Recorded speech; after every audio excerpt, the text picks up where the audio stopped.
Assalamualaikum warahmatullahi wabarakatuh. Sim kuring sadayana ti kelompok 5 bade ngadugikeun biantara ngeunaan pentingna pendidikan dasar. Tepangkeun Abdi Erlina Dwi Santika. Abdi Vintiana Hanafia Sabastian. Abdi Sahra Binar Awalin. Abdi Ataya Jamila. Abdi Lutfiah Maulani. Abdi Prasetyo Hamanda Putra. Abdi Muhammad Insani Mamutomo. Assalamualaikum warahmatullahi wabarakatuh. Assalatu wassalamu ala asrofil anbiya'i wal mursalin wa ala alihi wassobi ajmain amma ba'du. Ibu guru pangajar bahasa Sunda anu dipika hormat kusim kuring sareng rerencangan sadayana anu dipika cinta kusim kuring langkung ti payun hayu urang sasarengan hanjangkal rasa syukur ka Allah Subhanahu wa taala kulantaran nikmat sareng hidayahna urang sadayana tiasa ngumpul di dieu. Dina kesempatan ieu teu hilap sholawat sarta salam mugi salamna dilungsurkeun ka junjungan urang sadayana nyaeta Nabi Muhammad sallallahu alaihi wasallam. Ka para kulawargana, ka para sahabatna sareng ka urang sadayana salaku umatna dugi ka akhir zaman.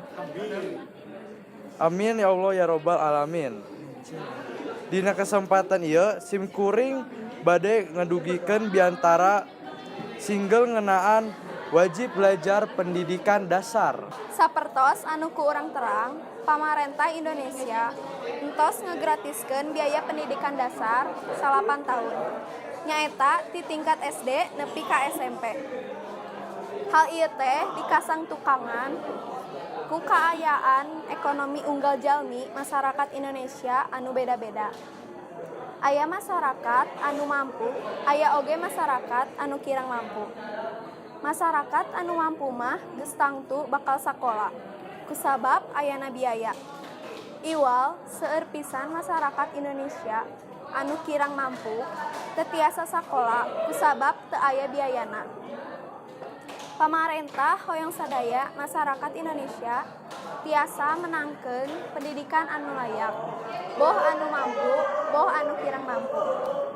Tujuan pangna pamarentah ngawajibkeun ka sadaya warga nagara teh nyaeta sangkan warga nagara palinter, bangsa bakal sejahtera mun masyarakatna palinter. Lamun masyarakat Indonesia barodo, bangsa Indonesia moal bisa ngudag kamajuan nagara. Sejen jeung bakal kalindes ku kamajuan zaman. Lamun masyarakat Indonesia barodo, bangsa Indonesia moal bisa ngudag kamajuan nagara sejen jeung bakal kalindes ku kamajuan zaman. Diharapkeun dina diayakeunna program wajar Dikdas 8 tahun, masyarakat Indonesia tiasa leuwih maju, utamana dina widang pendidikan. Ieu program pamarentah moal tiasa dikalaksanakeun upami teu aya gawe bareng ti sadaya lapisan masyarakat. Ti kawit pejabat dugi ka sadaya rakyat Indonesia.